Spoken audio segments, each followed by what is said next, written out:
హైదరాబాద్ సహా పలు జిల్లాల్లో అర్ధరాత్రి నుంచి వర్షం కంటిన్యూ అవుతోంది. ఇప్పటికే కుండపోతగా వర్షాలు పడ్డాయి. లోతట్టు ప్రాంతాలు జలమయమయ్యాయి. బంగాళాఖాతంలో ఏర్పడ్డ అల్పపీడనం వాయుగుండంగా మారడంతో రాష్ట్రంలో వర్షాలు కురుస్తున్నాయి. వర్షాల ప్రభావంతో రాష్ట్రం ఒక్కసారిగా అతలాకుతలమైంది.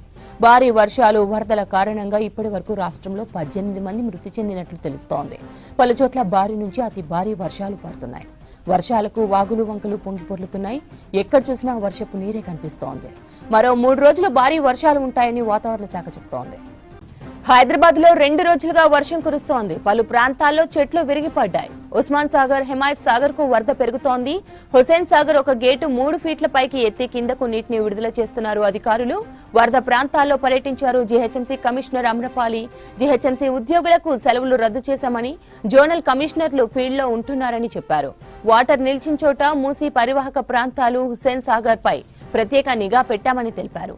మరోవైపు వర్షాలతో ఓయూలో ఇవాళ జరగాల్సిన పరీక్షలను వాయిదా వేశారు అధికారులు.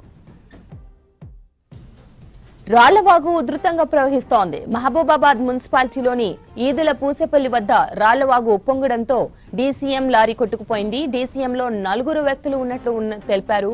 గల్లంతైన 4 కోసం సహాయక చర్యలు చేపట్టారు స్థానికులు, పోలీసులు.